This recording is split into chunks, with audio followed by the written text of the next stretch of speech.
ആ 6 അടി മണ്ണ് മുതലുള്ള ജീവിതത്തിൽ അള്ളാന്റെ പൊരുത്തം കിട്ടണമെന്ന് കൊതിക്കുന്നവർ ഈ വഅദ് കേൾക്കിൻ, മനസ്സിലാക്കിൻ. അതിൽ ആദ്യമായി എന്നെ ഞാൻ ഉപദേശിക്കുന്നു, പിന്നീട് നിങ്ങളെയും ഉപദേശിക്കുന്നു.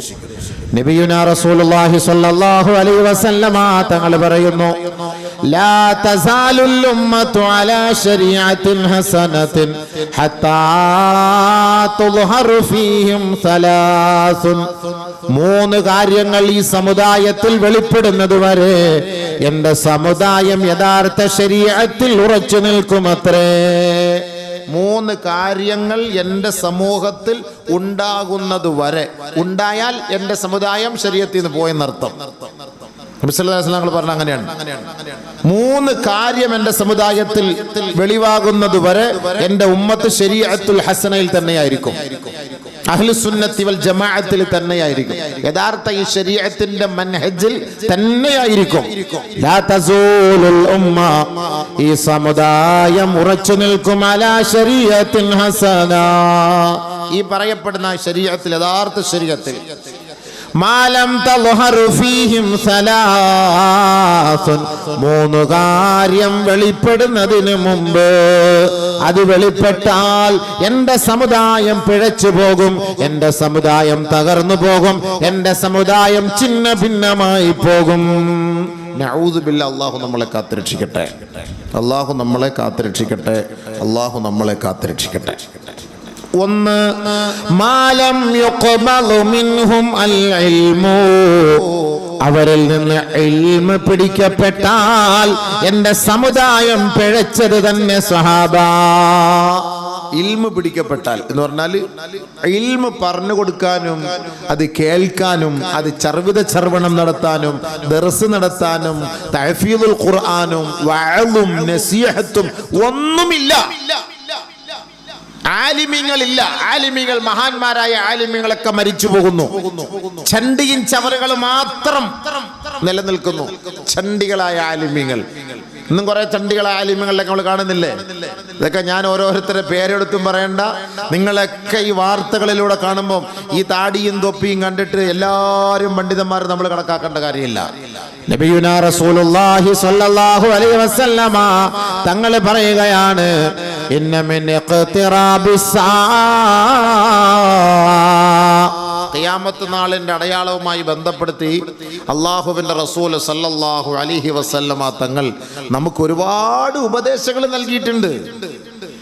നബി തങ്ങൾ പറഞ്ഞതൊക്കെ നടക്കുള്ളൂ ലോകത്ത്, അല്ലാത്തൊന്നും നടക്കൂല. ലാ തഖൂമുസ്സാ, ഖിയാമത്ത് നാളെ സംഭവിക്കുകയില്ല. ഹത്താ റകന ഉലമാഉകും ഇലാ ഉലാത്തികും, ഉലമാക്കൾ തന്റെ അധികാരികൾക്ക് പാദസേവ ചെയ്യുന്ന ഒരു കാലഘട്ടം വരാതെ. നബിയുനാ റസൂലുള്ളാഹി സ്വല്ലല്ലാഹു അലൈഹി വസല്ലം പറഞ്ഞ വാക്കാണ്. ഇദാ റകന ഉലമാഉകും ഇലാ ഉലാത്തികും,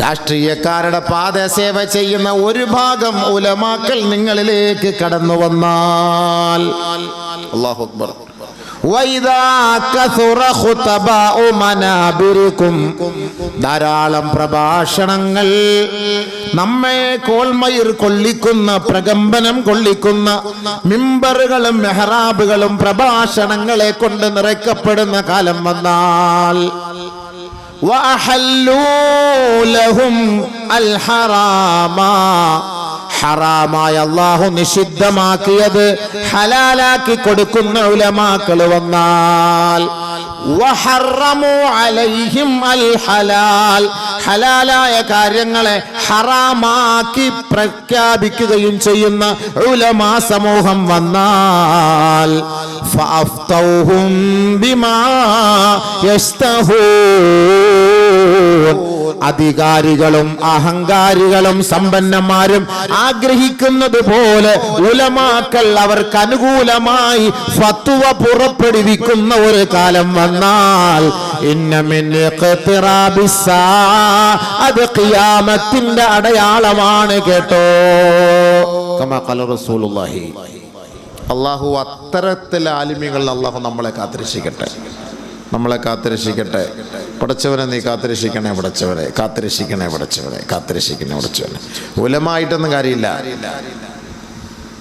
സമ്പന്നന്മാരുടെ മുന്നിൽ പോയി അടിയറവ് വെച്ചിട്ട് സമ്പന്നന്മാരെ വാതോരാതെ പുകഴ്ത്തി പുകഴ്ത്തി പുകഴ്ത്തി പൊക്കി ആകാശമുട്ടെ പുകഴ്ത്തി പൊക്കുന്ന ഒരു കൂട്ടം ഉലമാക്കൾ നിങ്ങളിലേക്ക് കടന്നു വരുമെന്ന് 1000 വർഷങ്ങൾക്ക് മുമ്പ് നബിയുനാ റസൂലുള്ളാഹി. അല്ലാഹു അക്ബർ. لا تقوم الساعة حتى تخرج علماءهم ويأكلون بألسنتهم أي يمدحون أنفسهم ويظهرون محبتهم حتى يتوسلوا إلى أخذ الأموال منهم. നാവ് കൊണ്ട് ഭക്ഷിക്കുന്ന ഒരു വിഭാഗം ഉലമാക്കൾ രംഗത്തേക്ക് വരുമത്രേ. അതെങ്ങനെയാണെന്ന് സഹാബത്ത് ചോദിച്ചപ്പോ സമ്പന്നന്മാരെ വാനോളം പുകഴ്ത്തി അവന്റെ പക്കലുള്ള പൈസ സ്വന്തം ജേബിലേക്ക് മാറ്റിമറിക്കാൻ വാക്ചാതുര്യതയുള്ള പണ്ഡിതന്മാർ ലോകത്ത് കടന്നു വരാതെ ഖിയാമത്ത് നാളെ സംഭവിക്കുകയില്ല. അല്ലാഹു അത്തരത്തിൽ നിന്ന് നമ്മളെ കാത്തിരക്ഷിക്കട്ടെ. അള്ളാഹു ആ പണ്ഡിതന്മാരിൽ കാത്തിരക്ഷിക്കട്ടെ. ഹദീസ് നബി സല്ലല്ലാഹു അലൈഹി വസല്ലം തങ്ങളുടെ ഹദീസാണ്. അള്ളാഹു റസൂൽ ആരാണ് ഇതിൽ പെട്ടുപോയതൊന്നും നമുക്കറിയില്ല. ഞാനുണ്ടോന്ന് എനിക്കറിയില്ല. അള്ളാഹു അലം. പേടിയാണ്. നമ്മൾ പേടിക്കേണ്ടതുണ്ട്. നബി സല്ലല്ലാഹു അലൈഹി വസല്ലം പറഞ്ഞ വാക്കല്ലേ ഇതെല്ലാം. അപ്പൊ ഞാൻ പറഞ്ഞു വന്നത് യഥാർത്ഥ ആലിമീങ്ങൾ, മഹാന്മാരായ മുറബ്ബിയായ പണ്ഡിതന്മാരൊക്കെ പോകുന്നു. അവരൊന്നും ആഗ്രഹിച്ചവരൊന്നുമല്ല, ഭൗതികതയെ ഇഷ്ടപ്പെടുന്നവരുമല്ല, ഫോട്ടോയ്ക്ക് പോസ്റ്റ് ചെയ്തിട്ട് ഫ്രണ്ടിൽ വരണം, പേര് വരണമെന്ന് കൊതിക്കുന്നവരല്ല. സമ്പന്നന്മാരുടെ കൂട്ടത്തിൽ അവർ കടിയറവ് വെച്ചുകൊണ്ട് പാദസേവ ചെയ്യുന്നവരായിരുന്നില്ല. കോടിക്കണക്കിന് രൂപ മുന്നിൽ കൊണ്ടു കൊടുത്താലും അതെല്ലാം വലിച്ചെറിയുന്ന പരിശുദ്ധ മനസ്സിന്റെ ഉടമകളായിരുന്ന മഹാപണ്ഡിതന്മാർ. അവര് പറയുന്ന വാക്കുകൾക്കേ ലോകത്ത് വിലയുണ്ടാവുകയുള്ളൂ. അങ്ങനെയുള്ള മഹത് പണ്ഡിതങ്ങളെല്ലാം മരണപ്പെടുന്ന ഒരു കാലം വന്നാൽ എൻ്റെ ഉമ്മത്ത് ശരീഅത്തിൽ നിന്ന് തെറിച്ചു പോകും. അങ്ങനെയുള്ളവരൊക്കെ പോകുമ്പോൾ അപ്പൊ ഈ പണ്ഡിത വേഷം എന്നെ പോലെ കെട്ടിയത് കൊണ്ട് നിങ്ങൾ ഇയാൾ പണ്ഡിതനാണെന്ന് നിങ്ങൾ പറയണ്ട. ഒരിക്കലും അങ്ങനെ പറയേ വേണ്ട. മനുഷ്യന്മാരെ കളിപ്പിക്കാനും ഈ വേഷം ഉപയോഗിക്കാം, മനുഷ്യന്മാരെ പറ്റിക്കാനും ഈ വേഷം ഉപയോഗിക്കാം. ഇതെല്ലാം അറിയുന്നവൻ അള്ളാഹുവാണ്. അതുകൊണ്ട് 3 കാര്യം വെളിപ്പെടുന്നതിന് മുമ്പ് അള്ളാഹുവിനെ മുറുകെ പിടിച്ചോളി. അത് വെളിപ്പെട്ട് കഴിഞ്ഞാൽ നമ്മളെല്ലാം തകർന്നത് തന്നെ. ബഹുമാനപ്പെട്ട നബിയുനാ റസൂലുള്ളാഹി സ്വല്ലല്ലാഹു അലൈഹി വസല്ലം തങ്ങൾ കഅബ് ഇബ്നു ഉജ്റ റളിയല്ലാഹു തആല അൻഹുവിനോട് പറഞ്ഞു, അഅദകല്ലാഹു മിൻ ഇമാറത്തി സുഫഹാ. കഅബ്, വിഡ്ഢികളായ ഭരണാധികാരികളിൽ നിന്ന് അള്ളാഹു നിന്നെ സംരക്ഷിക്കട്ടെ, അള്ളാഹു നിന്നെ സഹായിക്കട്ടെ. കഅബ് റളിയല്ലാഹു അൻഹുവിനോട് നബിയുനാ റസൂലുള്ളാഹി സ്വല്ലല്ലാഹു അലൈഹി വസല്ലം തങ്ങളുടെ ഉപദേശമാണ്. കഅബ് ഇബ്നു ഉജ്റ റളിയല്ലാഹു അൻഹുവിനോട് അല്ലാഹുവിന്റെ റസൂൽ പറയുകയാ, വിഡ്ഢികളായ ഭരണാധികാരികളിൽ നിന്ന് അള്ളാഹു നിങ്ങളെ സഹായിക്കട്ടെ. ഖാലൂ യാ റസൂലല്ലാഹ്,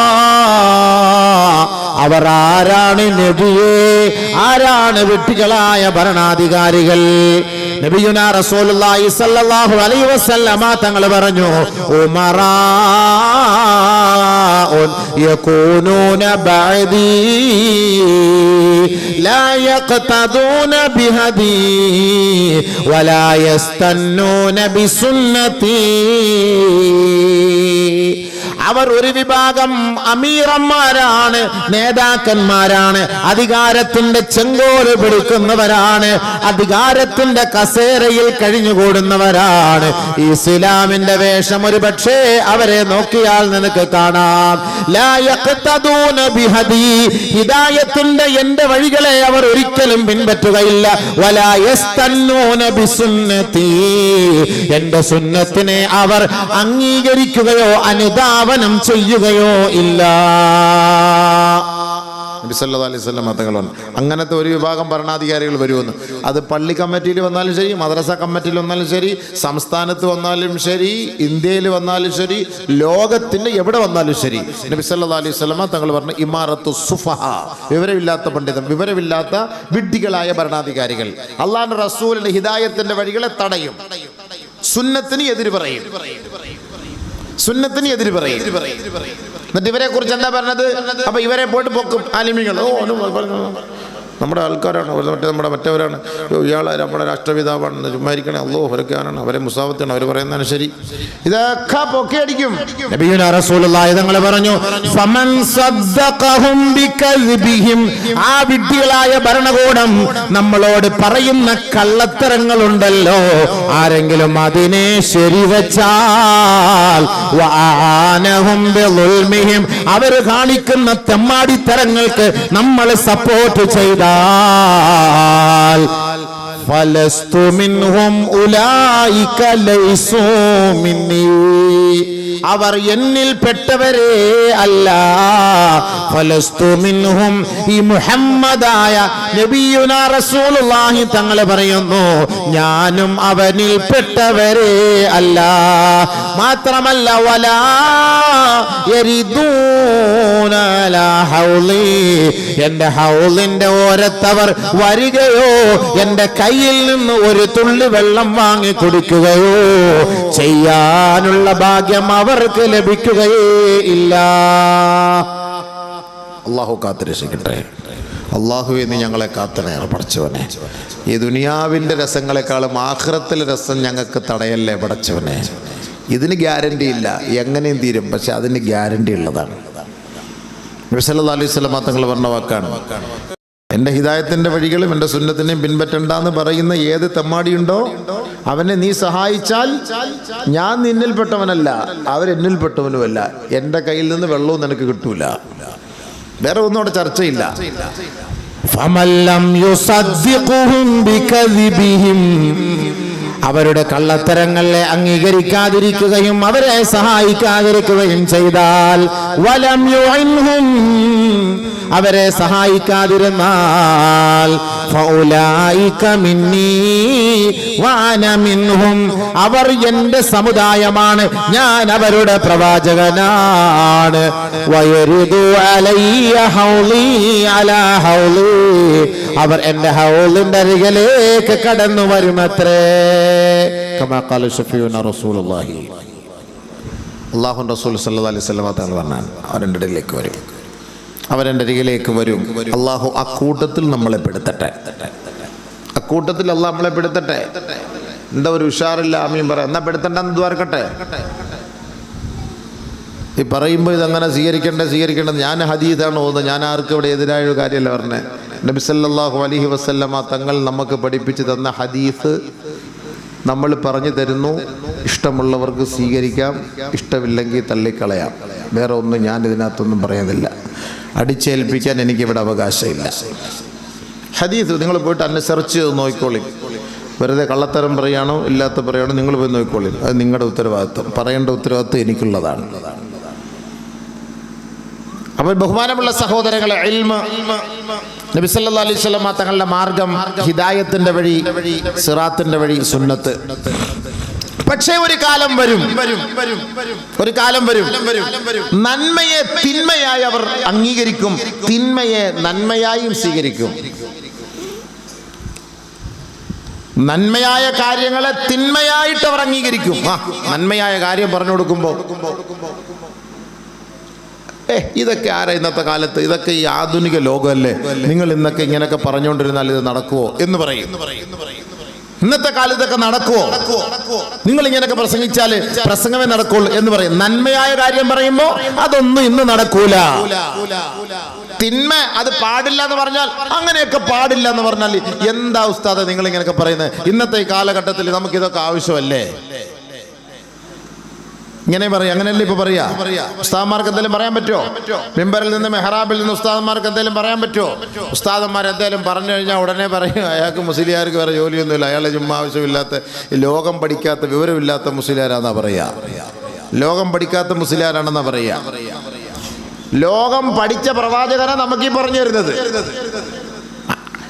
എവിടെ ഒരു എഞ്ചിനീയറിംഗ് കോളേജിലോ ഒരു ഡിഗ്രി എടുക്കാത്ത, ആധുനിക ടെക്നോളജി ഒന്നുമില്ലാത്ത, ഹൈടെക് യുഗത്തിലല്ലാത്ത, നെറ്റില്ലാത്ത, 5G ഇല്ലാത്ത ആ കാലഘട്ടത്തിൽ ലോകത്തിന്റെ പ്രവാചകൻ പഠിപ്പിച്ചു കൊടുത്ത ആ പ്രകാശം, ആ നൂറ്, ആ വെളിച്ചം, അതാണ് ഇന്ന് നമ്മൾ അനുഭവിച്ചു കൊണ്ടിരിക്കുന്നത്. നബി തങ്ങൾ പറഞ്ഞത്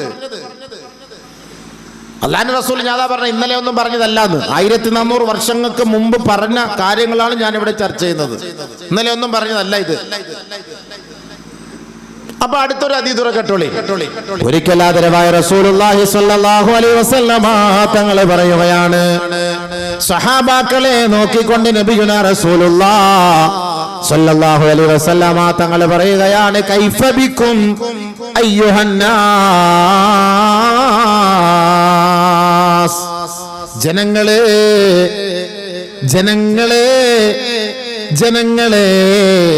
നിങ്ങളുടെ അവസ്ഥ എന്തായിരിക്കും? അയ്യുഹന്നാസ് എന്ന് വിളിച്ചിട്ട് നബി തങ്ങൾ ചോദിക്കുകയാണ്, നിങ്ങളുടെ അവസ്ഥ എന്തായിരിക്കും? എപ്പോ ഇദാ തഗാനിസാഉകും വഫസഖ ഫിതിയാതുകും, നിങ്ങളുടെ പെൺ സമൂഹം അഴിഞ്ഞാടുകയും നിങ്ങളുടെ ചെറുപ്പക്കാരന്മാർ വഴിതെറ്റി അധർമ്മത്തിലേക്ക് പോവുകയും ചെയ്താൽ, പെണ്ണുങ്ങള് ഡാൻസ്, നൃത്തം, ഭയങ്കരമായ ചാട്ടം, ഓട്ടം, അഴിഞ്ഞാടുകയാണ്. അവർക്കൊരു പ്രശ്നമല്ല. ഇതൊന്നും അല്ലാഹ് റസൂൽ ഇതൊന്നും ഇല്ല. ഇതല്ല അങ്ങനത്തെ ഒരു കാലം. ചെറുപ്പക്കാരും മദ്യവും ലഹരിയും കഞ്ചാവുമായിട്ട് അവനിങ്ങനെ വഴിതെറ്റി ഈ പെണ്ണുങ്ങളുടെ മുന്താണയും പിടിച്ചോണ്ട് അവന്റെ പിറകെ അവളുടെ പിറകെ പോകും. അങ്ങനെ അങ്ങോട്ടും ഇങ്ങോട്ടും ഇങ്ങനെ ഒരു വിഭാഗം ഉണ്ടായാൽ എന്തായിരിക്കും നിങ്ങളുടെ അവസ്ഥ? ആലു സഹാബത്ത് ചോദിക്കുകയാണ്, യാ റസൂലല്ലാഹ് ഇന്ന ഹാദാ ലഖായിനുൻ, അങ്ങനെയൊക്കെ സംഭവിക്കുവോ നബിയേ? ഇങ്ങനെയൊക്കെ സംഭവിക്കുമോന്ന്. ഇങ്ങനെ പെണ്ണുങ്ങൾ അഴിഞ്ഞാടുകയും ഡാൻസ് ആടുകയും മൊത്തത്തിൽ പോയിട്ട് ഒപ്പനടിക്കുകയും ചിലങ്കയിട്ട് തുള്ളിച്ചാടുകയും നൃത്തം ചവിട്ടുകയും ടിക്ടോക്ക് അടിക്കുകയൊക്കെ ചെയ്യുകയും അതിനൊപ്പം നിന്നുകൊണ്ട് അപ്പുറത്ത് നിന്ന് ചെറുപ്പക്കാരന്മാരെ അതിന് സപ്പോർട്ട് ചെയ്യുകയും ചെയ്യുന്ന ഇങ്ങനെ ഒരു കാലഘട്ടം വന്നാലോ എന്ന് നബി തങ്ങൾ ചോദിച്ചപ്പോ സ്വഹാബാക്കൾ അത്ഭുതത്തോടെ ചോദിക്കുകയാണ്, ഇന്ന ഹാദാ ലഖായിനുൻ, നബിയെ ഇങ്ങനെയൊക്കെ സംഭവിക്കുമോ യാ റസൂലല്ലാഹ്? ഖാല റസൂലുള്ളാഹി സ്വല്ലല്ലാഹു അലൈഹി വസല്ലം, നഅം വഅശദ്ദ മിൻഹു, ഇത് മാത്രമല്ല കേട്ടോ, ഇതിനേക്കാൾ കടുപ്പമേറിയത് കാണാൻ പോകുന്നതേ ഉള്ളു സഹാബത്തെ. ഇതൊന്നും അല്ലാതെ ഇതിനേക്കാൾ കടുപ്പം. അന്ന് ചെറിയ ഡാൻസേ ഉള്ളായിരുന്നു, ഇപ്പൊ ഭയങ്കര ഡാൻസാ. ഇനി മുണ്ടില്ലാതെ ഡാൻസ് ആടുന്ന ഒരു കാലം വരുമെന്ന്. അത് അതിനേക്കാൾ കടുപ്പം വരുമെന്ന് പറഞ്ഞതിന് അർത്ഥം ഇത് ചെറുതല്ല വരാൻ പോകുന്നതെന്ന്, ഇനി വലുത് വരാൻ പോകുന്നേ ഉള്ളൂ എന്നാ പറഞ്ഞത്. ഇന്നൊന്നും അല്ല പറഞ്ഞത്. ഈ ഓണത്തിന് മുമ്പൊന്നും പറഞ്ഞല്ല കേട്ടോ. 1000 വർഷങ്ങൾക്ക് മുമ്പ് ഞങ്ങൾ പറഞ്ഞാണ്. വർഷങ്ങൾക്ക് മുമ്പ് നബി സല്ലല്ലാഹു അലൈഹി വസല്ലം പറഞ്ഞാണ്. ടിക്ടോക്ക് ഒക്കെ കണ്ടുപിടിക്കുന്നതിന് മുമ്പേ നബി തങ്ങൾ പറഞ്ഞാണ്. നെറ്റൊക്കെ കണ്ടുപിടിക്കുന്നതിന് മുമ്പേ നബി തങ്ങൾ പറഞ്ഞാണ് ഇങ്ങനൊക്കെ സംഭവിക്കുമെന്ന്. അപ്പൊ ചിലർ ചോദിക്കും, ഇപ്പൊ ഇങ്ങനെ ആടി എന്നും പറഞ്ഞിപ്പോ എന്താ പ്രശ്നം? ഇപ്പൊ നമ്മളൊന്ന് തുള്ളിച്ചാടിയെന്ന് പറഞ്ഞപ്പോ എന്താ പ്രശ്നം? നമ്മളിങ്ങനെ ഇപ്പൊ ഒരു ഡിസ്കോ ഡാൻസ് കളിച്ചു എന്ന് പറഞ്ഞു, ഒരു ടിക്ടോക്ക് കളിച്ചു എന്ന് പറഞ്ഞു, ഇപ്പൊ എന്താ പ്രശ്നം? അങ്ങനെ ആയാലും എന്താ പ്രശ്നം? ഇങ്ങനെ ആയാലും എന്താ പ്രശ്നം? അങ്ങനെ ചോദിക്കും. ഒരു നന്മ പറയുമ്പോ അത് തിന്മയായിട്ട് കാണും, തിന്മ പറയുമ്പോ അതിനെ നന്മയായിട്ട് കാണും. അത് തന്നെ അടുത്ത ഹദീസ്. നബിയുനാ റസൂലുള്ളാഹി സ്വല്ലല്ലാഹു അലൈഹി വസല്ലമ തങ്ങൾ വീണ്ടും പറയുകയാണ്, കൈഫ ബിക്കും സഹാബ, എന്തായിരിക്കും നിങ്ങളുടെ അവസ്ഥ? ഇദാ റഅയ്തുമുൽ മുൻകറ മഅറൂഫാ വൽ മഅറൂഫ മുൻകറാ, മോശമായ കാര്യങ്ങൾ, തെറ്റായ കാര്യങ്ങൾ, വെറുക്കപ്പെട്ട കാര്യങ്ങൾ അത് നല്ലതാണെന്ന് ഒരു വിഭാഗം പറയുന്നത് നിങ്ങൾ കണ്ടാൽ, അതല്ല അല്ലാഹു നിഷിദ്ധമാക്കിയ കാര്യങ്ങൾ നല്ലതാണെന്നും നല്ല കാര്യം അത് തെറ്റാണെന്നും ഒരു വിഭാഗം പറയുന്നത് നിങ്ങൾ കണ്ടാൽ, അങ്ങനെ ഒരു കാലം വരുമോ പ്രവാചകരെ? ഖാലൂ യാ റസൂലല്ലാഹ്, സഹാബത്ത് ചോദിക്കുകയാണ്, ഇന്ന ഹാദാ ലകായിനുൻ, അങ്ങനെയൊക്കെ സംഭവിക്കുമോ നബിയേ? ഹലാലിനെ ഹറാം എന്ന് വാദിക്കുന്നവർ വരുമോ നബിയേ? ഹറാമിനെ ഹലാൽ എന്ന് വാദിക്കുന്നവർ വരുമോ നബിയേ? ഖാല റസൂലുള്ളാഹി സ്വല്ലല്ലാഹു അലൈഹി വസല്ലം, നബിയുനാ റസൂലുള്ളാഹി തങ്ങൾ പറഞ്ഞു, നഅം വഅശദ്ദ മിൻഹു, സഹാബാ ഇത് മാത്രമല്ല ഇതിനേക്കാൾ ഗുരുതരമായ അപകടകരമായ പ്രശ്നങ്ങൾ വരാനിരിക്കുന്നതേ ഉള്ളൂ സഹാബാ. കമാ ഖാല റസൂലുള്ളാഹി. അപ്പൊ ഒരു പെണ്ണ് പാന്റ് ഇട്ടത് കൊണ്ട് എന്താ പ്രശ്നമെന്ന് ചോദിക്കുന്ന ഒരു കാലം വരും. വന്നില്ലേ? ഒരു ഡാൻസ് ആടി എന്ന് പറഞ്ഞ് എന്താ മുസ്ലിയാക്കന്മാർക്ക് എന്താ പ്രശ്നം എന്ന് ചോദിക്കുന്ന കാലം വരും. വന്നില്ലേ? മിണ്ടുന്നില്ല, ഇല്ലായിരിക്കും. എന്നാ പിന്നെ അങ്ങനെ പറ. വന്നു വന്നു വന്നില്ല, കണ്ടു കണ്ടു കണ്ടില്ല, കേട്ടു കേട്ടു കേട്ടില്ല. എന്തെങ്കിലും ഒന്ന് പറ. നിങ്ങൾ പിന്നെ മിണ്ട. ഞാൻ മയ്യത്തിനോട് പ്രസംഗിക്കുകയല്ല, ഞാൻ ഹയ്യിനോടാ പ്രസംഗിക്കുന്നത്. ലിതുന്ദിറ മൻ കാന ഹയ്യ, ലിതുന്ദിറ മൻ കാന ഹയ്യ. ജീവിച്ചിരിക്കുന്നവർക്കാണ് ഈ ഉപദേശം. മരിച്ചവൻ്റെ മയ്യത്തിനടുക്കെ പോയിട്ട് ഖുർആനിൽ പറഞ്ഞാലും കേട്ടല്ല, അതിനനുസരിച്ച് മര്യാദയ്ക്ക് കവറിനകത്ത് കിടന്നോണം. അവിടെ ഡാൻസ് ആടാനും ഒപ്പന പാടാനും ചാടാൻ പറിക്കാനൊക്കെ പോയണ്ടല്ലോ, കൂത്ത് കിട്ടുന്നല്ലേ. അയാളുടെ തൊട്ട് പറഞ്ഞിട്ട് കാര്യമുണ്ടോ? അല്ലെ തുന്തിറ മൻകാന ഹയ്യ. യാസീൻ ഓതുമ്പോൾ ശ്രദ്ധിക്കണം ഈ ആയത്ത്. ജീവിച്ചിരിക്കുന്നവരുടെ ഞാനീ പറയുന്നത്.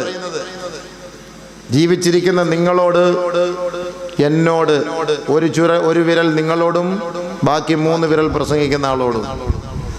ഏറ്റവും കൂടുതൽ ഉത്തരവാദിത്വം നമ്മളാണ് വഹിക്കേണ്ടത്. അള്ളാഹുവിനെ തൗഫീഖ് തരട്ടെ, അള്ളാഹു അമൽ ചെയ്യാൻ തൗഫീഖ് തരട്ടെ, അള്ളാഹു അമൽ ചെയ്യാൻ തൗഫീഖ് തരട്ടെ. ബഹുമാനമുള്ള സഹോദരങ്ങളെ, ഗൗരവമായിട്ട് എടുക്കേണ്ട വിഷയങ്ങളാണ് കേട്ടോ. ഞാൻ ആരെയും കുറ്റം പറയല്ല, നമ്മളൊക്കെ മോശക്കാരാണ്, നമ്മളെല്ലാം തെറ്റുകാർ തന്നെയാണ്.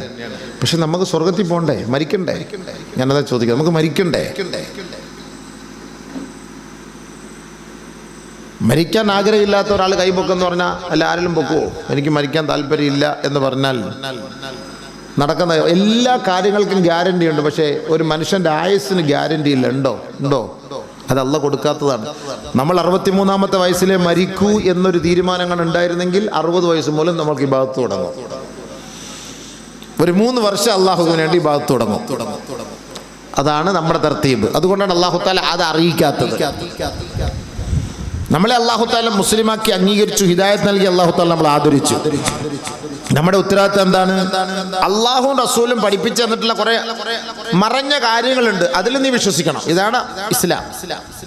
അലിഫ് ലാം മീം ദാലികൽ കിതാബ് ലാ റൈബ ഫീഹി ഹുദൽ ലിൽ മുത്തഖീൻ الذين يؤمنون بالغيب ويقيمون الصلاة ومما رزقناهم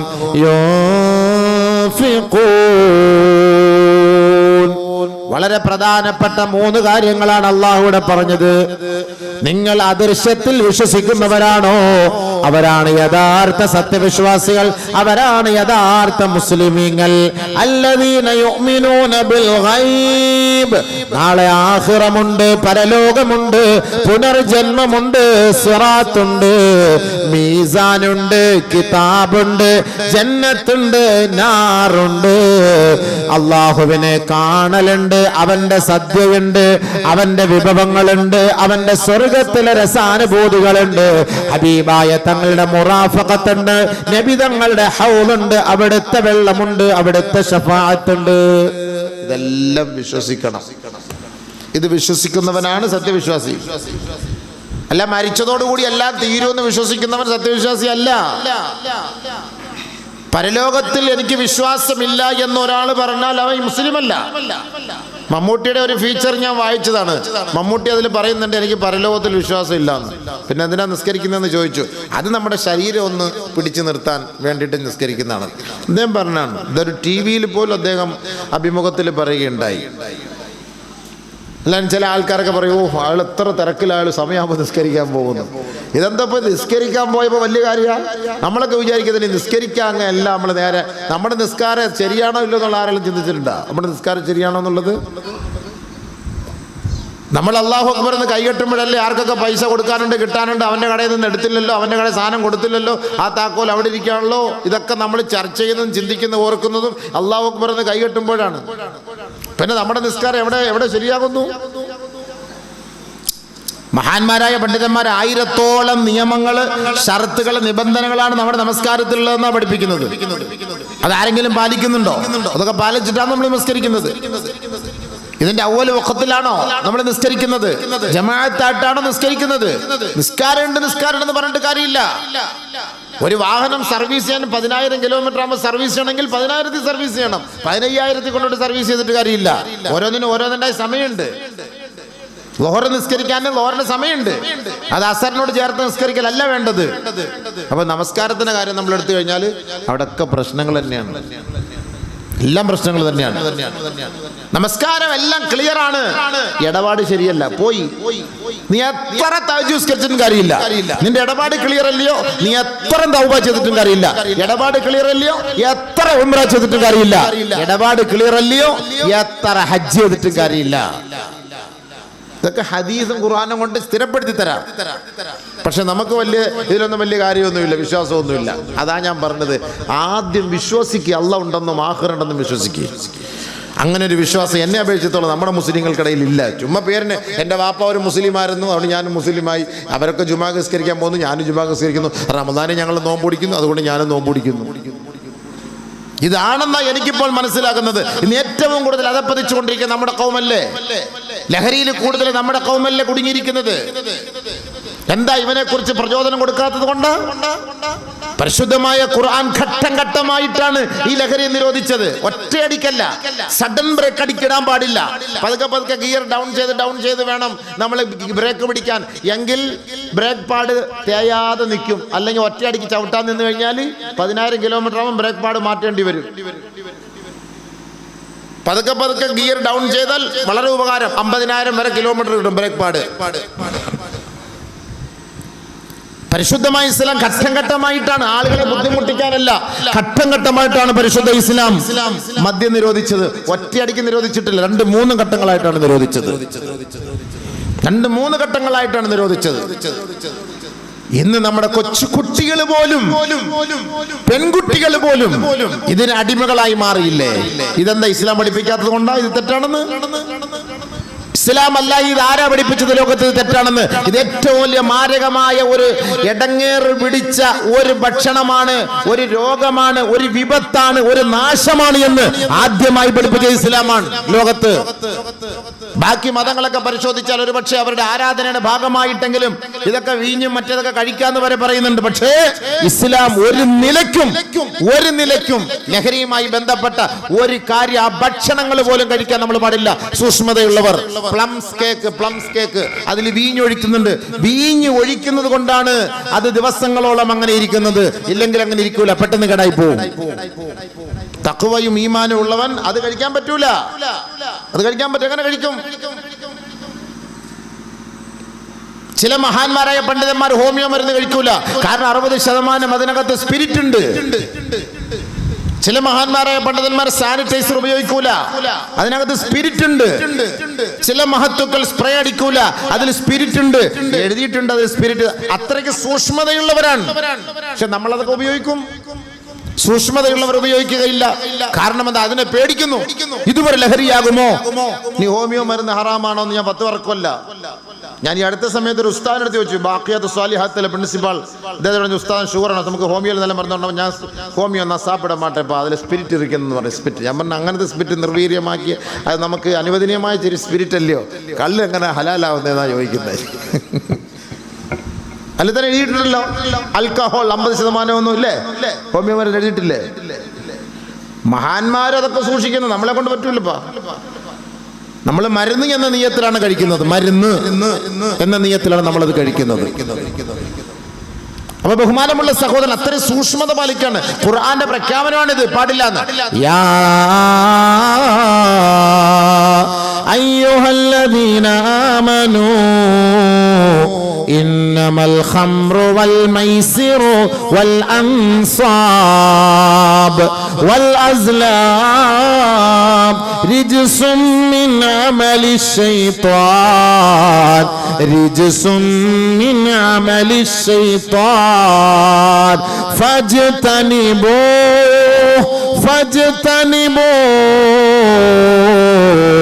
ലഅല്ലകും തുഫ്ലിഹൂൻ. വലിയ വാക്ക്. മദ്യവും ചൂതാട്ടവും വർജിക്കണേ, വർജിക്കണേ, വർജിക്കണേ. നിങ്ങൾക്ക് രക്ഷ വേണമോ? നിങ്ങൾക്ക് വിജയം വേണമോ? മദ്യവും ചൂതാട്ടവും നിങ്ങൾ ഒഴിവാക്കാതെ ഒരിക്കലും നിങ്ങൾക്ക് വിജയം വരിക്കാൻ സാധ്യമല്ല. ഓണബമ്പർ 25 കോടി കിട്ടണേ എന്ന് കരുതിയിട്ട് 6.5 ലക്ഷത്തോളം ലോട്ടറി ടിക്കറ്റ് വിറ്റിട്ട് 333 കോടി രൂപ കരസ്ഥമാക്കിയെങ്കിൽ അതിൽ 25 കോടി രൂപ ഒരാൾക്ക് ബമ്പറടിച്ചു. പാവപ്പെട്ട ഒരു ഓട്ടോറിക്ഷ ഡ്രൈവറാണ്. പക്ഷെ അവന്റെ ഇന്നത്തെ വാക്കാണ്, എനിക്ക് കിടക്കപ്പൊറുതിയില്ല, എന്നെ രക്ഷപ്പെടുത്തണം, എനിക്ക് പേടിയാവുന്നു, ശത്രുക്കൾ അധികരിക്കുന്നു, എനിക്ക് സ്വസ്ഥമായി നടക്കാൻ കഴിയുന്നില്ല. 25 കോടിയിൽ 15 കോടിയേ കിട്ടിയുള്ളൂ. എനിക്ക് ഭയങ്കരമായ ശത്രുക്കൾ കൂടുന്നു, ഒരുപാട് പേര് സഹായം തേടി എൻ്റെ വീട്ടിലേക്ക് വരുന്നു, എനിക്ക് പല ഭീഷണികൾ വരുന്നു, തട്ടിക്കളയെന്ന് പറയുന്നു, കൊന്നുകളയെന്ന് പറയുന്നു. ചിരിച്ചുകൊണ്ടിരുന്ന മുഖം ഇപ്പം ഗൗരവത്തോടെയാണ് എൻ്റെ ഇപ്പോഴത്തെ മുഖം കാണുന്നത്. ചിരിച്ചു ഇങ്ങനെ പൊക്കി പിടിച്ചോണ്ട് 25 കോടി അവ എന്തൊക്കെയോ കണ്ടു. ഇപ്പം പുലിയെ കണ്ടതുപോലെ എൻ്റെ മുഖം എല്ലാം കൂടെ. പണം കൊണ്ട് എങ്ങനെയുണ്ട്? സമാധാനം ഉണ്ടോ? കഴിഞ്ഞ വർഷം ബമ്പർ അടിച്ചപ്പോൾ ഇപ്പോഴും പറയാ, ഞാൻ 3 പ്രാവശ്യം ടാക്സ് അടച്ച് എൻ്റെ കുടുംബം വിൽക്കേണ്ടി വന്നു. കഴിഞ്ഞ വർഷം ബമ്പർ അടിച്ചത്. ഇതെല്ലാം ന്യൂസ് എടുത്ത് വായിച്ചില്ലേ? ഇതൊക്കെ വായിക്കുന്നതല്ലാണ്. നമ്മൾ വിചാരിക്കും പൈസ കിട്ടുമ്പോൾ എല്ലാം അടിപൊളിയായ അളിയാ, രക്ഷപ്പെട്ടളിയാന്ന്. ബഹുമാനമുള്ള സഹോദര, സമ്പന്നന്മാർ സ്വസ്ഥമായിട്ട് 1 മിനിറ്റ് ഇരുന്ന് നമ്മളോടൊപ്പം സംസാരിക്കാൻ, സംവദിക്കാൻ അവർക്ക് സമയമുണ്ടോ? അവരല്ല നിയന്ത്രിക്കുന്നത്. ഫോൺ മറ്റൊരാളുടെ കയ്യിലാണ്. അടുത്തുള്ള പാറാവുകാരൻ തീരുമാനിക്കണം, സാർ ഇന്ന വെള്ളം കുടി, സാർ ഇയാൾ കൊടുക്കണം വെള്ളം, സാർ ഇന്ന് നമുക്കവിടെ വിശ്രമിക്കാം, സാർ ആ ശരി ഇവിടെ വിശ്രമിക്കാം, സാർ ഇന്ന് ഭാര്യ അടുത്ത് പോകണ്ട, സാർ ശരി ഇന്ന് പോകുന്നില്ല, സാർ. അവൻ തീരുമാനിക്കണം, അവന്റെ ഭാര്യ അടുത്ത് പോകണം, അവനല്ല തീരുമാനം, കൂടെയുള്ളവർ. കാരണം പണം ഇവന്റെ സംരക്ഷകരാണ് ഇവരെല്ലാവരും. ഇവര് പറയുന്നത് പോലെ സഞ്ചരിച്ചെങ്കിൽ ഇവന് പോകേണ്ട സ്ഥലത്ത് എത്തേണ്ട സ്ഥലത്ത് എത്താൻ പറ്റുള്ളൂ. ഇങ്ങനെ കുറെ പണം ഉണ്ടിട്ട് വല്ല വായതയുണ്ട്? ഒരു വാത് കേൾക്കാൻ പറയാൻ പറ്റുമോ? ഒരു തൈക്കാവി ഒന്ന് നിസ്കരിക്കാൻ പറ്റുമോ? 2 കപ്പയും മത്തിക്കറിയും കഴിക്കാൻ പറ്റുമോ? സ്വസ്ഥമായിട്ടിരുന്നിട്ട് നമ്മളൊക്കെ ആ ചമ്മന്തി ഉടച്ചിട്ട് ആ മത്തിക്കറി ഉണക്കമീനൊക്കെ തിന്നാ, മാഷാ അല്ലാ, അതിൻ്റെ ഒരു ടേസ്റ്റ് ആർക്കെങ്കിലും തിന്നാൻ പറ്റുമോ? കരുനാപ്പള്ളി കൂടെ പോകുമ്പോൾ ഏതെങ്കിലും ഒരു കടയിൽ കയറി ഒരു അൽഫാം അടിക്കാൻ പറ്റുമോ? സ്വസ്ഥമായിട്ട് ഒരു കോഴിക്കാൽ തിന്നാൻ പറ്റുമോ? തിന്നുന്നതിന് മുമ്പ് എല്ലാവരും കയറി വരൂല്ലേ? ഉള്ളതും മരിച്ചുണ്ടാവും പോവില്ലേ? ഹബീബെ, സ്വസ്ഥതയുണ്ടോ ഈ പണത്തിന്റെ പേരിൽ? സ്വസ്ഥതയുണ്ടോ? ചിന്തിച്ചു നോക്കൂ. അപ്പൊ നമ്മൾ ഈ മദ്യം കടിച്ചാലും ഇതൊക്കെ അല്ലാഹു തആല എന്തിനാ പറഞ്ഞ? ഈ ലോട്ടറി ഇത് നിഷിദ്ധമാണെന്ന് എന്തിനാ പറഞ്ഞത്? ഇന്നമാ യുരീദു ശൈത്വാനു അയ്യൂഖിയ ബൈനകുമൽ അദാവതു വൽ ബഗ്ളാ. പിശാചിന്റെ പണിയാണിത് കേട്ടോ, പിശാചിന്റെ പണിയാണിത്. ആ പിശാചിന്റെ ജോലി നിങ്ങൾക്കിടയിൽ സത്യവും സാഹോദര്യവും സമത്വവും ഒക്കെ ഉണ്ടായ നിങ്ങൾക്കിടയിൽ ഇതങ്ങോട്ട് ഇറക്കി വിട്ടിട്ട് നിങ്ങളെ ഛിന്ന ഭിന്നമാക്കലാണ്, നിങ്ങളെ തമ്മിലടിപ്പിക്കലാണ്, നിങ്ങളെ ശത്രുക്കളാക്കലാണ്, ബദ്ധവൈരികളാക്കലാണ് പിശാചിന്റെ പണി. അതുകൊണ്ട് അല്ലാഹു പറയുന്നു, ഫജ്തനിബൂ, ഇത് നിങ്ങൾ വർജിക്കണേ, വർജിക്കണേ എങ്കിൽ ലഅല്ലകും തുഫ്ലിഹൂൻ, നിങ്ങൾക്ക് രക്ഷപ്പെടാൻ കേട്ടോ, നിങ്ങൾക്ക് സമാധാനത്തോടെ ജീവിക്കാം കേട്ടോ. ഇതൊക്കെ നേരത്തെ പറഞ്ഞാണ്. മദ്യം കഴിച്ചവന്റെ, ലഹരി അടിച്ചവന്റെ വീട്ടിൽ സമാധാനം ഉണ്ടോ? സ്വസ്ഥതയുണ്ടോ? സമാധാനവും സ്വസ്ഥതയുണ്ടോ? മക്കൾക്ക് സ്വസ്ഥതയുണ്ടോ? വാപ്പാക്ക് സ്വസ്ഥതയുണ്ടോ? ഉമ്മാക്ക് സ്വസ്ഥതയുണ്ടോ? ആലോചിച്ച് നോക്ക്. പണ്ടൊക്കെ നമ്മുടെ വാപ്പ നമ്മുടെ വീട്ടിലുണ്ടെങ്കിൽ നമ്മൾ പതുക്കെ താമസിച്ചു പോയാൽ പേടിയാ, വിറച്ചു വരും. വാപ്പ ഇശ നിസ്കരിച്ചു കഴിഞ്ഞ് പെട്ടെന്ന് വീട്ടിൽ വന്ന് സിറ്റ് ഔട്ടിന്റെ വാതിൽ ഇങ്ങനെ ഇരിക്കും. പണ്ടത്തെ കാരണവർമാർ മുറുക്കാനൊക്കെ മുറുക്കി വലിയൊരു തസ്ബീഹൊക്കെ എടുത്ത് പിടിച്ച് അലത്തീഫ് ഒക്കെ പറഞ്ഞിരിക്കുമ്പോൾ ഇവ ഇച്ചിരി എങ്ങാനും താമസിച്ചു പോയാൽ ഉമ്മായി വിളിക്കും, ഉമ്മ വാപ്പ ഉണ്ടോ? ഉമ്മ വാപ്പ ഉണ്ടോ? വാപ്പ അവിടെ ഫ്രണ്ട് ഇരിപ്പുണ്ട്, നീ എവിടെ പോയിരുന്നു ഇത്ര നേരം? നീ ഒരു കാര്യം ചെയ്യും, നീ അപ്പുറത്ത് അവൻ്റെ അയ്യത്തൂടെ പുരടത്ത് കൂടെ കയറി ഇപ്പുറത്ത് വന്ന് എൻ്റെ അടുക്കളയുടെ വാതിൽ തുറന്ന് അതിലെ കൂടെ കയറി മിണ്ടാതെ കയറി വാ. കുറെ നേരം കഴിയുമ്പോൾ മൂപ്പര ചോദിക്കും, ഷബീർ വന്നില്ലേ? ആ വിളി കേൾക്കുമ്പോൾ തന്നെ അല്ലാ പടച്ചവൻ, എന്താ ആ ഷബീർ വന്നില്ലേ? അവൻ എപ്പോഴും വന്ന് കിടപ്പുണ്ടല്ലോ. ഉമ്മ സപ്പോർട്ട്. ഈ മക്കളെ മൊത്തം പഴപ്പിക്കുന്ന ഉമ്മയ. വന്നിട്ടില്ല, ഒരു പുതപ്പെടുത്തവൻ കിടക്കുന്ന പോലെ അവിടെ കിടക്കുന്നു. ഇനി കിളവനെങ്ങാണ് അവിടത്തോട്ട് കയറാൻ പോയാ അവിടെ വെള്ളം കിടക്കുന്നു. നിങ്ങൾ അവിടെ അങ്ങ് തെന്നി വിടാതെ മനുഷ്യ അവിടെ ഇരി. അവിടെ നേരത്തെ ഞാൻ കഞ്ഞിവെള്ളം കൊണ്ടുവന്നപ്പോൾ താഴെ വീണ് നിങ്ങളെങ്ങനെ ഇനി ഞാൻ അങ്ങോട്ട് അതെന്തിനാ നീ കഞ്ഞിവെള്ളം കൊണ്ട് തൊണ്ടിട്ടെ? അത് തടയാണ്, അങ്ങോട്ട് പോകണ്ടെന്ന്. ചെറുക്കം വന്നിട്ടില്ല. രണ്ടപ്പുറത്ത് കയ്യാൽ കയറിയാൽ വരാൻ പറ്റുള്ളതല്ലേ കൂടെ. എന്റെ വഴി തുറന്നു കൊടുക്കുന്ന ആരാ? പണ്ട് കാരണവരന്മാരുണ്ടപ്പം മക്കള് പേടിച്ചു. വാപ്പ ഉണ്ട്, അല്ലാ പേടിയാണ്. ഇന്ന് വാപ്പ ഇശാ നിസ്കരിച്ചിട്ട് കദിയ വിളിക്കും. കദിയാ അവൻ വന്നോ? അവൻ ഉണ്ടോ? എന്തെന്നറിയോ? വാപ്പയ്ക്ക് നേരത്തെ കയറാൻ, വരുന്നതിന് മുമ്പ് വീട്ടിൽ കയറാൻ. ഇവൻ വരുന്നതിന് മുമ്പ് വീട്ടിൽ കയറണം, ഇല്ലെങ്കിൽ അവൻ മറ്റേ ഐറ്റം അടിച്ചോണ്ടാ വരുന്നത്. വാപ്പ ദിക്കറും ദുആയെല്ലാം കഴിഞ്ഞ് താമസിച്ച് വരുമ്പം ഇത്ര നേരം ഇശാ നിസ്കരിച്ച് പള്ളിയെല്ലാം പൂട്ടിക്കൊണ്ട് വിട്ട് നാളെ മുതൽ കൃത്യസമയത്ത് കയറിയില്ലെങ്കിൽ റോഡിൽ കിടന്നോണം, അല്ലെങ്കിൽ പള്ളി പോയി കിടന്നോണം. പഠിച്ചോനെ, ഇന്നത്തെ കാലം അങ്ങനല്ലേ. പണ്ട് പിതാക്കന്മാരെ പേടിച്ചിരുന്നു, ഇന്ന് നമ്മൾ മക്കളെ പേടിക്കണം. ഇന്ന് മക്കളെ പേടിക്കണം. നമ്മൾ സ്വസ്ഥായിട്ട് വീട്ടിൽ ഉറങ്ങാൻ പറ്റൂല. ഞാൻ വാത് പറഞ്ഞ പല സ്ഥലത്ത് കരഞ്ഞോണ്ട് എന്റെ മുന്നിൽ വന്നിട്ട് വാപ്പമാര് പറഞ്ഞു, ഉസ്താദേ എന്റെ മകൻ വല്ലാത്ത കഷ്ടത്തില്ല, ലഹരിയിലാണ്, എന്നെ കൊല്ലുമെന്ന് ഭീഷണിപ്പെടുത്തുന്നു, ഒന്ന് ദുആ ചെയ്യണം ഉസ്താദേ എന്ന്. എന്റെ പൊന്നു വാപ്പ, ദുആ ചെയ്തിട്ട് കാര്യമില്ല. ഉത്തരവാദിത്വം നിങ്ങളാണ്. എന്റെ പിഴപ്പിക്കന്റെ മെയിൻ നമ്പർ 1 ഉസ്താദ് നിങ്ങളാണ്. മക്കളെ വളർത്തേണ്ട രീതി തുടക്കം മുതലേ വളർത്തിയെടുത്തിരുന്നെങ്കിലുണ്ടല്ലോ, വാപ്പായെ കണ്ടാലേ അവൻ പേടിക്കും. അവിടെ അവൻ മൂത്രം ഒഴിക്കും. അവിടെ വാപ്പായെ കണ്ടാൽ മതി.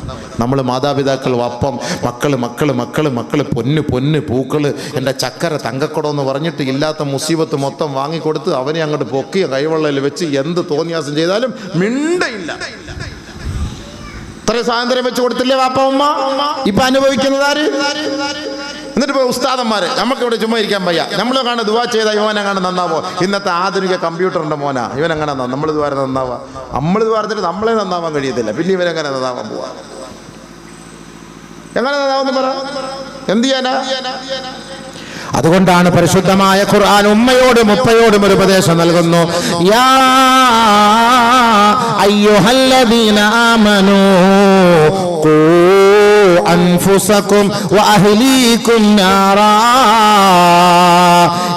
ഉമ്മമാരെ ഉപ്പമാരെ, നിങ്ങൾ നിങ്ങളുടെ മക്കളെയും നിങ്ങളെയും സൂക്ഷിക്കണേ, നരകത്തിൽ നിന്ന് സൂക്ഷിക്കണം കേട്ടോ.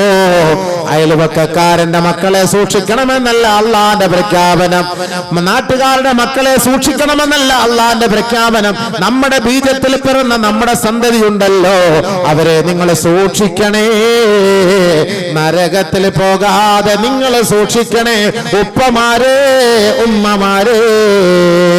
അതുകൊണ്ട് ചെറുപ്പം മുതൽ തർബിയത്ത് കൊടുത്ത് വളർത്തേണ്ട ബാധ്യത ഉമ്മാടെയും ഉപ്പാടെയും കൈകളിലാണ്.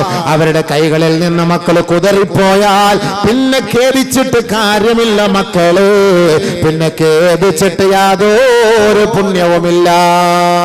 അതുകൊണ്ട് തുടക്കത്തില് മക്കളെ എങ്ങനെ വളർത്തണമെന്ന് പരിശുദ്ധ പ്രവാചകൻ നമുക്ക് പഠിപ്പിച്ചു തന്നിട്ടുണ്ട്.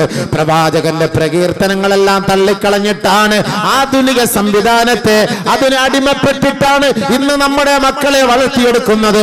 അതിന്റെ പേരിൽ നമ്മുടെ മക്കൾ നമ്മളെ അനുസരിക്കാത്ത അഹങ്കാരികളായ മക്കളായി പോയി. ഇന്നത്തെ സാഹചര്യം അങ്ങനെയാണ്. അള്ളാഹു നമ്മുടെ മക്കളെ കാത്തുരക്ഷിക്കട്ടെ. നമ്മുടെ മക്കൾക്ക് വേണ്ടി എല്ലാ ദിവസവും ദുആ ചെയ്യാൻ നബി തങ്ങൾ പഠിപ്പിച്ചു. എത്ര വാപ്പായും ഉമ്മയും ദുആ ചെയ്യുന്നുണ്ട്? ജസ്റ്റ് ഒന്ന് ചോദിക്കാം. നമ്മുടെ ഇന്ന് ഹക്കായിട്ട് നിങ്ങൾ കൈപൊക്കണം. ഞാൻ പറയുമ്പോൾ തൻ്റെ മക്കൾക്ക് വേണ്ടി ദുആ ചെയ്തവർ കൈപൊക്കും, ഇല്ലാത്തൊരു പൊക്കരുത്. ഇത്രയും പേരിൽ കുറച്ച് പേര് പൊക്കി. അള്ളാഹു എല്ലാവരുടെ മക്കളെ നന്നാക്കട്ടെ, എല്ലാവരുടെയും മക്കളെ നന്നാക്കട്ടെ. കാരണം എന്നറിയോ, നമുക്ക് ആ ശ്രദ്ധയില്ല. അതാണ് എൻ്റെ അർത്ഥം, ശ്രദ്ധയില്ല. ഒരിക്കലും അല്ലാഹു തട്ടിക്കളയുകയില്ല. അതിലൊന്ന് ദഅവത്തുൽ വാലിദി വലദിഹി, തന്റെ വാപ്പായും ഉമ്മായും മക്കൾക്ക് വേണ്ടി ചെയ്യുന്ന ദുആ അല്ലാഹു തട്ടിക്കളയുകയില്ല. നബിയുനാ റസൂലുള്ളാഹി. വാപ്പായും ഉമ്മയും മക്കൾക്ക് വേണ്ടി ദുആ ചെയ്യണം. കുറച്ചെന്നെ പിഴപ്പിക്കല്ലേ അല്ലാ, എൻ്റെ കുഞ്ഞിനെ പിഴപ്പിക്കല്ലേ അല്ലാ. ഉമ്മ കരയണം. വാപ്പ കരയണം. കഞ്ചാവടിച്ച് റോഡിൽ കിടന്നിട്ട് പോലീസുകാരൻ സ്റ്റേഷനിൽ കൊണ്ടുപോയിട്ട് വാപ്പയും ഉമ്മയും വിളിപ്പിച്ച് സ്റ്റേഷനിൽ വരുത്തുമ്പോ അന്നേരം കണ്ടിട്ടല്ല ഖേദിക്കേണ്ടത്, അവിടെ വീഴാൻ പോകുന്നതിന് മുമ്പേ വാപ്പയും ഉമ്മയും ഖേദിക്കണം, പറയണം, ദുആ ചെയ്യണം. എന്റെ മോനെ പിഴപ്പിക്കല്ലേ പടച്ചവനെ, എന്റെ മക്കളെ പിഴപ്പിക്കല്ലേ പടച്ചവനെ.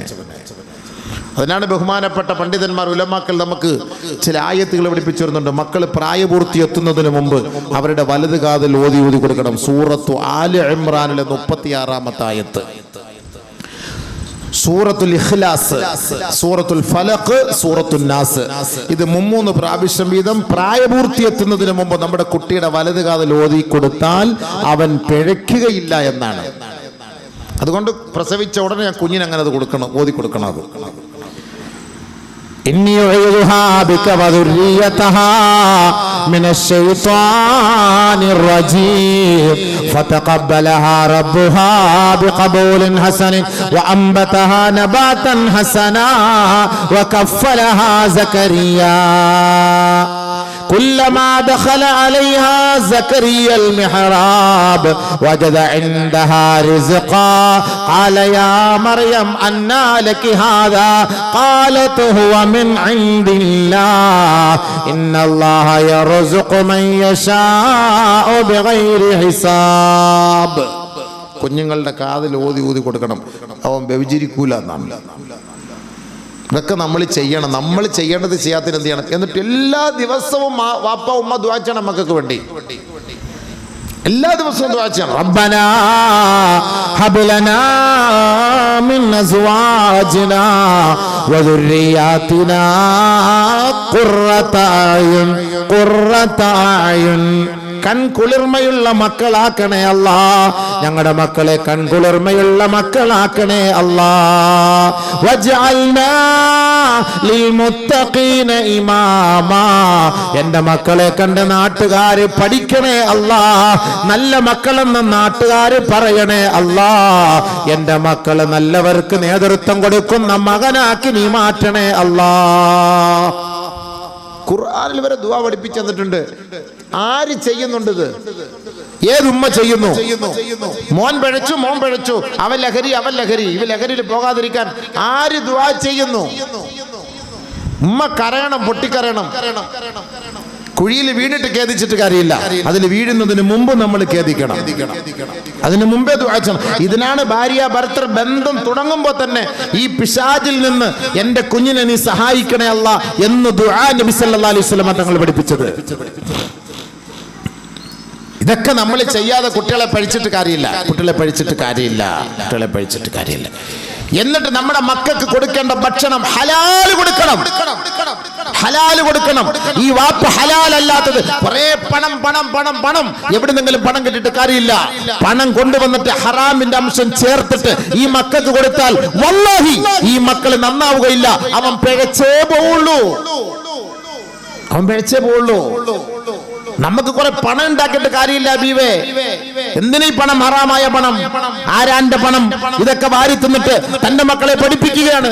പലിശയ്ക്ക് പണം എടുത്തിട്ട് തന്റെ മക്കളെ പഠിപ്പിക്കുകയാണ്. പലിശയ്ക്ക് പണം എടുത്തിട്ട് തന്റെ മക്കളെ കെട്ടിച്ചു കൊടുക്കുമ്പോൾ കാർ കൊടുക്കുകയാണ്.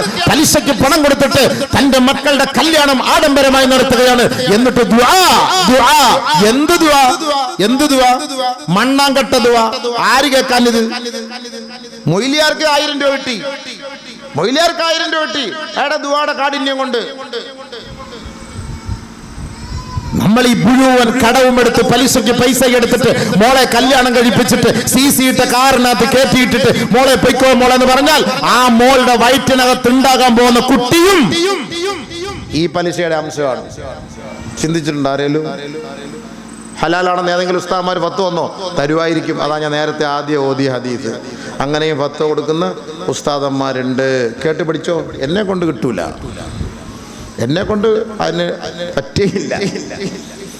ഇല്ലെങ്കിൽ അതിനനുസരിച്ച് മതി. ഇഷ്ടംപോലെ ഓഫറുകൾ കിട്ടും. നിങ്ങൾക്ക് വീട് വെക്കണോ, കട എടുക്കണോ?